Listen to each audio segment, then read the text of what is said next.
कहानी शुरू होती है। हम एक लड़की को देखते हैं जो समुंदर के किनारे घूम रही थी। उसे वहाँ पर एक सूटकेस नजर आता है। जैसे ही वो उसे खोलती है उसकी बदबू से उसे उल्टी आ जाती है। उसमें से किसी का कटा हुआ हाथ निकलता है। अब कहानी चली जाती है 10 साल पीछे। हम यहाँ पर जान पाते हैं ये किसका हाथ था और इसके साथ क्या हुआ था, उसकी ऐसी हालत क्यों हुई। हम मेलेनी नाम की एक लड़की को देखते हैं जो एक होटल में वेट्रेस का काम करती थी और साथ ही साथ नर्सिंग की पढ़ाई भी कर रही थी। एक दिन उसके पास एक आदमी आता है जो उसके साथ वहीं पर वेटर का काम करता था। उस आदमी का नाम बिल होता है। वो उसको अपने साथ बाहर खाने पर ले जाने का पूछता है। अब मेलेनी भी ये जानती थी कि इसकी पहले भी एक दोस्त है। ये उसके साथ फिर भी जाने के लिए तैयार हो जाती है। ये कैसीनो में काफी वक्त गुजारते हैं, गेम्स खेलते हैं। बिल अब मेलेनी को अपने लिए बहुत खास समझने लगा था क्योंकि वो गेम्स में अच्छे खासे पैसे कमा रहा था। उसे ऐसा लग रहा था कि वो उसके लिए बहुत लकी है।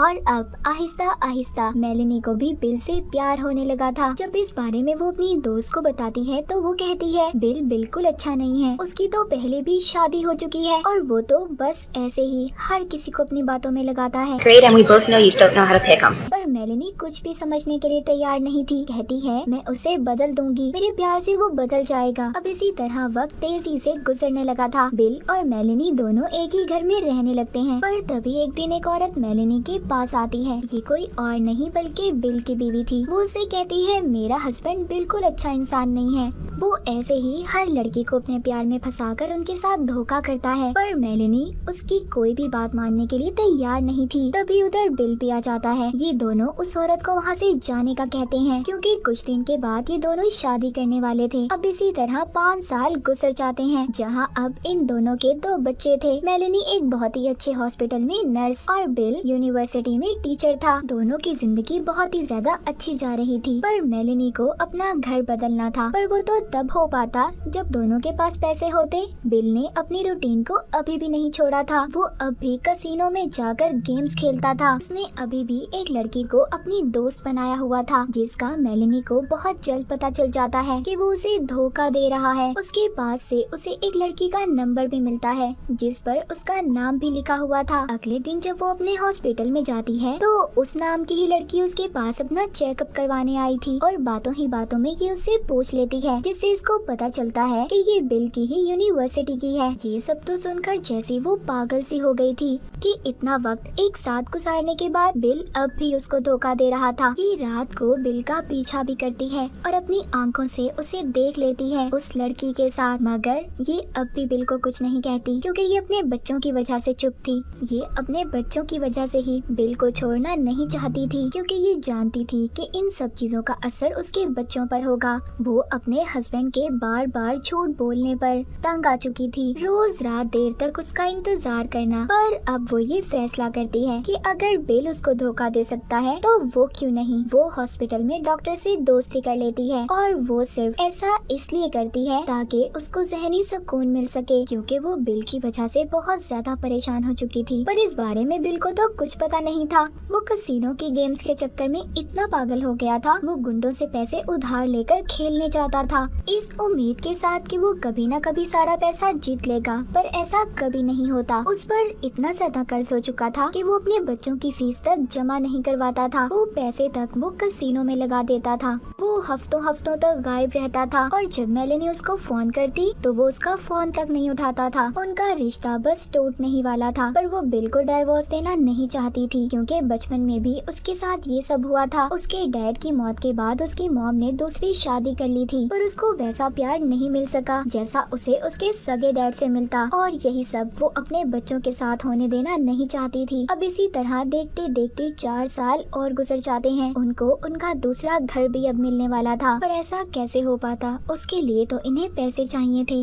और बिल के पास कोई पैसा नहीं था। वो अपनी अय्याशी की जिंदगी में मगन था। एक दिन मेलेनी उस लड़की का मैसेज पढ़ती है जो बिल की दोस्त थी, जो उसके साथ उसके यूनिवर्सिटी में भी थी। वो उसको अपने पास बुला रही थी। जब ये उसका पीछा करती है तो बिल उस लड़की को लेकर जाने ही वाला था पर ये पार्किंग एरिया से गाड़ी को दूसरी साइड पर खड़ा कर देती है क्योंकि गाड़ी की दूसरी चाबी मेलेनी के पास थी। अब जब बिल घर आता है तो उसको बहुत गुस्सा आता है क्योंकि वो जानता था कि ये काम मेलेनी ने किया है। वो उस पर चिल्लाता है, उसे मारने भी वाला था पर ऐसा नहीं करता। मेलेनी उसके ऐसे रवैये से बहुत ज्यादा तंग तंग आ चुकी थी। अब एक दिन जिस हॉस्पिटल में वो काम करती थी वहाँ से डॉक्टर के पेपर्स चुराती है जिस पर उनके साइन थे और उनकी नकल करने लगती है। अब ऐसा क्यों था और क्या चल रहा था उसके दिमाग में कोई नहीं जानता था। अब वो एक रात बहुत प्यारी तैयार होती है अपने नए घर की खुशी में, बिल के साथ बहुत अच्छा वक्त गुजारती है इस उम्मीद के साथ कि उनकी जिंदगी बदलने वाली है, पर ऐसा कुछ नहीं होता। अब कहानी को हमें वहीं से दिखाया जाता है जहाँ से शुरू हुई थी। वो सूटकेस जो उस लड़की को मिला था, जो वो पुलिस को बुलाती है तो यहाँ पर पता चलता है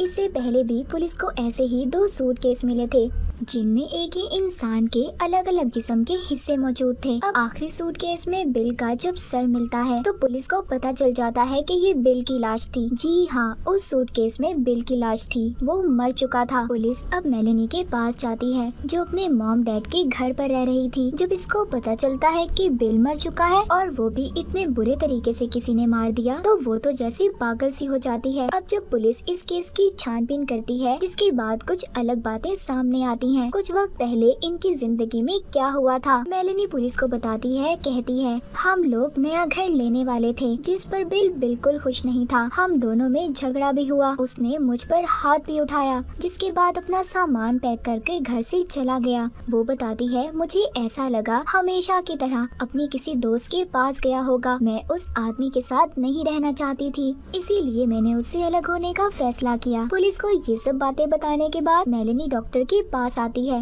हॉस्पिटल में वो डॉक्टर को बताती है कि मैं अब बिल के साथ और नहीं रहना चाहती क्योंकि वो अच्छा आदमी नहीं है। डॉक्टर उसकी बातों पर हैरान था क्योंकि कुछ दिन पहले उसने उससे कहा था कि मैं अपने बच्चों का बचपन खराब नहीं करना चाहती। दूसरी तरफ पुलिस भी इस केस की छानबीन शुरू कर देती है। तभी पुलिस को पता चलता है कि मेलेनी ने जो कुछ भी बता रही थी कि सब कुछ उसने बिल के गायब होने के बाद किया। जब पुलिस उसके घर की तलाशी लेती है तो वैसा ही उन्हें एक और सूटकेस मिलता है। पूछने पर ये बताती है कि हमारे पास ऐसे सूटकेस और भी हैं, पर जब बिल घर से गया था तो वो बिल्कुल ऐसे ही सूटकेस के अंदर कपड़े लेकर गया था। अब पुलिस को भी ये पता चलता है कि कुछ दिन पहले मेलेनी ने एक गन को भी खरीदा था। वो गन तो पुलिस को इसके घर से नहीं मिलती, पर पूछताछ करने पर पता चलता है उस गन में जो गोलियां थी वैसे ही गोली बिल की लाश में से मिली थी, मतलब इसी गन से उसको मारा गया था। इस पर मेलेनी ये कहती है कि जाते वक्त वो अपनी सारी चीजें साथ लेकर गया था और क्या पता ये गन भी ले गया हो और उसी की गन से किसी ने उसे मारा हो। पुलिस जब घर को चेक करती है तब भी उन्हें घर से कोई निशान कुछ नहीं मिलता, पर उन्हें ये भी पता चल गया था कि बिल के गायब होने से 2 दिन पहले ही मेलेनी ने उस गन को खरीदा था। जिस पर वो उन्हें बताती है कि बिल ने ही मुझे इस गन को खरीदने का कहा था।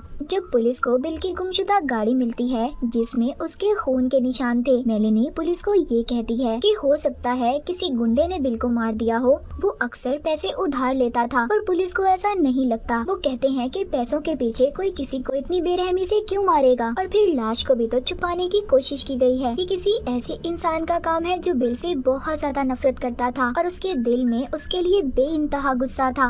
बिल की बहन को भी यही सब लग रहा था कि मेलेनी ही थी जो उससे सबसे ज्यादा नफरत करती थी। वो सारी बात जाकर पुलिस को बता देती है कि मेलेनी और बिल के दरमियान क्या चल रहा था। अब पुलिस का शक और ज्यादा पक्का हो जाता है, पर उनके पास अभी भी कोई सबूत नहीं था। इसके बाद वो मेलेनी पर नजर रखना शुरू कर देते हैं और आखिरकार 2 महीनों बाद पुलिस को आहिस्ता आहिस्ता सब कुछ पता चलने लगा था। उन्हें पता चलता है कि बिल के मरने से पहले मेलेनी ने एक दवाई को ऑर्डर पर मंगवाया था, पर उनको साथ ही साथ छानबीन से ये भी पता चलता है और उसने डॉक्टर के नकली साइन किए थे क्योंकि ये ऐसी खतरनाक दवाई थी कि डॉक्टर के साइन के बगैर इसे कोई नहीं देता था। सारे सबूतों को इकट्ठा करके पुलिस एक कहानी बनाती है कि उस रात आखिर हुआ क्या था। यहाँ पर हमें पता चलता है उस रात उनमें कोई झगड़ा नहीं हुआ था। उस दवाई को उसने बिल की शराब में मिलाकर पिला दिया जिससे वो बेहोश हो गया और सुबह बच्चों को स्कूल भेजकर उसने अपने ही घर में उसका खून कर दिया और बाथरूम में ले जाकर उसकी लाश के टुकड़े कर सूटकेस में भर दिया ताकि लाश को उठाने और ले जाने में आसानी हो। जिसके बाद उसने लाश को गाड़ी में ले जाकर समंदर में फेंक दिया और खुद उस गाड़ी को छोड़कर दोबारा घर आ गई। उसने अपने सारे घर को साफ कर लिया, पर वो अपने जूतों के बारे में भूल गई थी, जिस वजह से पुलिस को भी उसके खिलाफ सबूत मिला था क्योंकि उसके जूतों पर जो खून के निशान थे वैसे ही निशान उनको बिल की गाड़ी से मिले थे। मेलेनी अब पकड़ी जा चुकी थी, जिसके बाद उसके बच्चों को भी उससे छीन लिया जाता है। सब उसके खिलाफ थे सिवाय उसके मॉम डैड के, जो उसको जमानत दिलवाकर छुड़वा लेते हैं, पर पुलिस अभी भी ये साबित नहीं कर पाई थी कि मेलेनी ने ही बिल को मारा है। उनके पास कोई पक्का सबूत नहीं था। वो इसकी और डॉक्टर की कॉल को भी रिकॉर्ड करते हैं, पर उनसे भी इन्हें कुछ नहीं मिलता। मेलेनी ने ये गेम बहुत ही चालाकी से खेली थी, पर पुलिस भी कहाँ हार मानने वाली थी। वो फिर से 2 महीनों के बाद इस केस को दोबारा चला देते हैं। इस बार इनके पास पक्के सबूत थे, जिस पर अब मेलेनी को उम्र कैद की सजा सुना दी जाती है। पर अभी भी मेलेनी अपने बयान से 1 इंच भी नहीं हटती। वो अब भी कहती है, मैंने कुछ नहीं किया, चाहे सारी दुनिया ने उसे सूटकेस किलर का नाम दे दिया था। ये कहानी मेलेनी की सच्ची कहानी थी। बाज दफा हम बहुत अच्छे होते हैं, पर लोग हमें बुरा बनने पर मजबूर करते हैं, जैसे बिल ने किया। मेलेनी को इतना बुरा बना दिया कि वो एक कातिल बन गई। और इसी के साथ ही मूवी यहीं पर खत्म हो जाती है।